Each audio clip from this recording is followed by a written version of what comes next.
ஒரு 300-400 வருஷத்துக்கு முன்னாடி ஒரிசா மன்னரால துரத்தப்பட்டு கிருஷ்ணதேவராயர் மூலியமா அடைக்கலம் புகுந்து கிருஷ்ணதேவராயர் மூலியமா வந்து ஒசூர் கிருஷ்ணகிரி இது வழியா உள்ள நுழைஞ்ச ஒரு கூட்டம் இன்னைக்கு தமிழ்நாடு முழுசும் வந்து தமிழன் அப்படின்ற போர்வையில ஒளிஞ்சுக்கிட்டு நிறைய தமிழர்களுக்கு எதிரான தேவையில்லாத வேலை எல்லாம் பார்த்துட்டு இருக்காங்க. 10 நாள் முன்னாடி சரவணன் அப்படின்ற பையன் வட மாநிலத்தால கொல்லப்பட்ட விஷயம் எல்லாருக்குமே சொல்லி தெரியும். சோ அந்த விஷயத்தை வந்து பார்த்தா ஃபுல்லா வந்து பார்த்தோம்னா பிச்சை எடுக்க வந்த கூட்டம் பிழைக்க வந்த கூட்டம் வந்து பார்த்தா அப்படியே வந்து பார்த்தா மாஃபிங் பண்ணி 16 வயசு பொண்ணு இருக்கு. அந்த பொண்ணு தனியா அந்த பையன் கூட்டிட்டு போய் அந்த பொண்ணு கிட்ட பாலியல் சீண்டல் பண்ண முயற்சி பண்ணிருக்கான். அப்ப அந்த பொண்ணு வந்து தற்காப்புக்கு இவனை தள்ளி விட்டு அப்ப மண்டையில அடி வந்து அங்கேயே மயக்கம் போட்டு வந்திருக்கான். உடனே அந்த பொண்ணு போய் அவங்க தந்தையும் தங்கச்சியும் சொல்லி பொண்ணு கிட்ட தப்பா நடந்திருக்கான் அப்படின்றத கேட்ட உடனே கோவமடைஞ்ச கோபால் அப்படின்ற வடமாநிலத்தை சேர்ந்தவனும் சேர்ந்து அடிச்சிருப்பாங்க. அந்த பையன் செத்து போயிட்டான். அந்த சரவணன் அப்படின்ற தமிழ் பையன் வந்து அந்த இந்திகார பொண்ணை வந்து பாலியல் சீண்டல் ஈடுபட்டான். அதனால வந்து அந்த இந்திகார பொண்ணோட அப்பாவே கோபால் அப்படின்ற வந்து இது அந்த சரவணன் அப்படின்ற பையன் வந்து சாவஷாப்ல அப்படின்னு சொல்லிட்டு இந்த கம்பி கட்டுற கதைகள் அப்படின்னு சொல்லிட்டு ஒரு தம்பி வந்து சொல்லியிருக்காப்ல.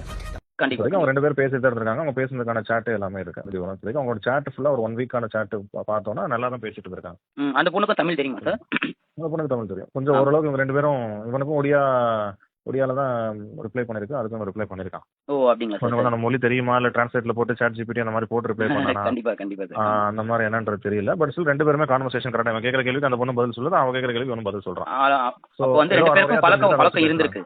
முன்னாடியே பழக்கம் இருக்கு. பேசிட்டு தான் இருந்திருக்காங்க. பழக்கம் எந்த அளவுக்குன்றது தெரியல. பட் பேசிட்டு தான் இருந்திருக்காங்க. கம்பி கட்டுற கதைகள்னு சொல்லிட்டு ஒரு மீடியா வச்சிருக்கான் போல அந்த பையன்.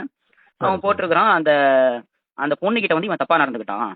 அதனால வந்து அந்த பொண்ணு வந்து இவனை சாவடிச்சிச்சு அப்படின்ற மாதிரி வந்து அந்த கம்பி கட்டுற கதைகள் அப்படின்னு சொல்லிட்டு அவன் வந்து போட்டிருந்தான்.